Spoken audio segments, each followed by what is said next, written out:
Huyu, Madriaga. Sinungaling ka, Madriaga. Naku, hindi ko mabuo yung pangalan nito.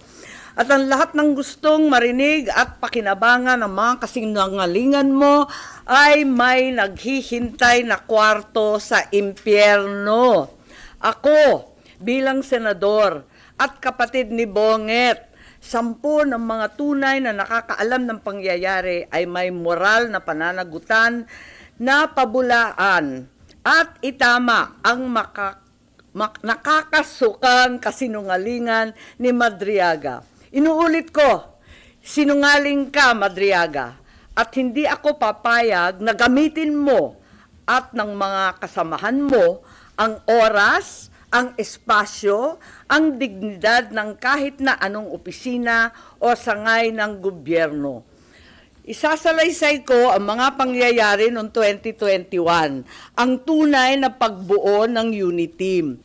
Maraming nagtatanong, maraming naghahaka-haka, higit sa lahat, may nagsisinungaling diyan sa Kongreso. So unang-una, no such thing as yung mga term, ano ba yan? Paghahati ng term, ano ba yun? Sinabi na meron daw alyansa and magte-term sharing. Nako, talaga naman kasinungalingan yan. Okay, na next slide na tayo. Ang unang pagtitipon at pag-uusap tungkol sa Vice Presidency noong May 29, 2 days before the birthday of our VP then. Nag-lunch date kami sa Primus Bistro sa Davao. Naalala ko pa kasi bago eh. Tapos, first time na nag-usap ng matagal-tagal si Bongbong at si Inday Sara. Tapos nag-greet kami at syempre nagpahaging kami na kung maaari si Bongbong na ang maging VP ni Inday Sara. Kasi alam naman natin na mamayagpag sa lahat ng survey si VP noon, Mayor Inday siya, bilang presidential bet. Ika nga, walk-over sana. Kasi nakaupo pa yung tatay niya at napaka-popular niya mismo. Ngunit nung August 5, maalala ninyo, sinabi ng PDP Laban, ine-endorso si Bongo and Rodrigo Duterte as VP. Yun ang official statement. Pero ang walang hiyang Madriaga na yan, ang sabi a few months before November 21, nakumbinsi ni Bongbong si PRRD na si Inday ang maging VP sa kanya. Hindi ko talaga maintindihan ang pinagsasabi niyan. Maliwanag na ang PDP may sariling lakad, may sariling mga kandidato, hinding-hindi si Bongbong.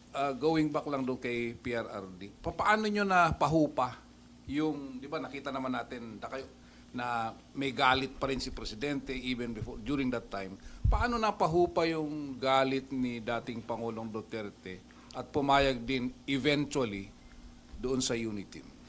Nakisuyo kami sa mga kaibigan niya, pati kay Senator Bongo, pati kay sa kanyang ES. Nakisuyo rin kami kay Pastor Kibuloy na awatin na lamang kasi katandem na ng anak niya, kawawa naman. Pumayag naman si Presidente Duterte. Pero wala na siyang magawa by then, wala na mga kasunduan, term sharing na kalokohan. Tapos ni. Po. Isa rin sa na-mention ni Madriaga, yun daw confidential fund ni BP Sara, hindi in 11 days but in 24 hours na 18 hours, di ba? How do you find that statement? Di ko alam, tulad ng sinabi ko, talagang hindi ko naman pinakinggan ng buo, nabalita lang sa akin na binanggit ako. Hindi ko pa nakikita yung iba niyang sinabi. So wala kayong prejudgment sa kanyang credibility, doon lang doon lang talaga, doon sa tungkol sa akin. Kasi klarong-klaro talaga sa akin. Ang liwa-liwanag, ano? Nahanap ko pa yung telepono, andito pa yung mga survey na tira-tira. Naku, talaga naman. Babalik ta rin niya lahat yan. So you're appealing to PBBM na sana kung hindi siyang nasa likod nito, itama niya yung kasinungalingan na yun ni Madriaga. Oo, kasi magkasama kami. Alam niya yung totoo. Are you expecting him to say something about that, ma'am? Sana.